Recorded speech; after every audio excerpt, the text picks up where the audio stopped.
Birmingham City have made it clear they are not satisfied with simply going through the motions this season. Birmingham City fans, let's talk. The latest update on the transfer market shows exactly where the club believes it needs to improve, and this decision could completely define the second half of the campaign. According to the latest information, Birmingham City plan to make 3 signings in the next transfer window. The priorities include a left-back to provide more options in the squad, a striker to increase competition in attack, and perhaps the most revealing of all, a new central midfielder. At the moment, the club sit 13th in the Championship. For many newly promoted teams, that position would be more than acceptable, but Birmingham City do not see themselves as an ordinary promoted side. There is a clear ambition inside the club. The squad is seen as competitive, the manager believes in the group, and the internal feeling is that with a few targeted adjustments, the team can attack the second half of the season far more aggressively. And that is exactly why the focus on midfield stands out so much.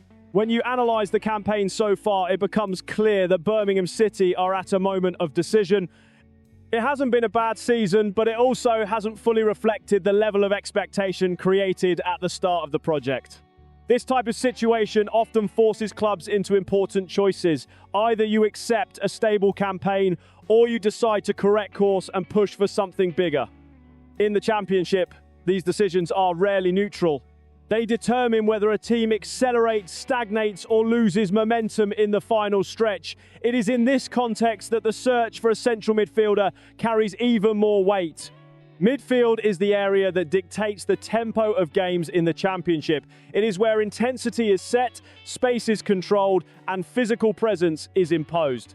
With recent adjustments to the squad and changes in roles throughout the season, Birmingham City have lost some of their physical presence and authority in the centre of the pitch. That does not mean a lack of technical quality, it means a lack of balance. In a league as physical as the Championship, losing midfield duels often has direct consequences on results. That is why it comes as no surprise that the club are assessing this area so closely ahead of the January window. The interesting point here is not just the names being mentioned, but the profiles involved. The first name reported is Jamie Roche, currently at Lausanne Sport, a tall player, physically strong, and capable of covering large areas of the pitch. At 24 years old, Roche already has experience in European competitions and represents the type of signing that could deliver immediate impact without requiring a major financial investment. He fits the profile of a player who could restore physical presence to the midfield and cope with the intensity of the Championship. The second name mentioned is Dan Neil, captain of Sunderland during their promotion campaign, a very different profile. Less imposing physically, but far stronger in leadership, game intelligence, and passing quality. He knows the league inside out and understands the demands that environments like St Andrews impose.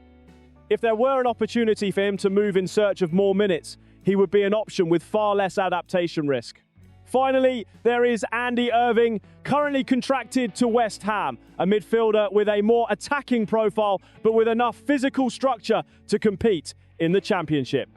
With limited opportunities at the top level, a move could make sense for all parties. Financially, it could also be a smart deal, allowing the club to maintain flexibility to strengthen other areas. The central point is not choosing a specific name, but understanding what Birmingham City are trying to correct. The 3 players represent different solutions to the same problem: balance in midfield. One offers physical strength, another offers leadership and control, and the third offers attacking dynamism. This suggests the club are still evaluating which identity they want to prioritise in the middle of the pitch for the run-in. In my view, this focus on midfield is a positive sign. Birmingham City do not need a full rebuild, but precise adjustments. Getting this position right could be the difference between a season that is simply stable and one that becomes genuinely competitive in the second half of the campaign. And now I want to hear from you. Which profile makes the most sense for Birmingham City right now? More physicality, more leadership, or more creativity? Leave your opinion in the comments. If you follow Birmingham City closely, subscribe to the channel because an important update on this could drop at any moment.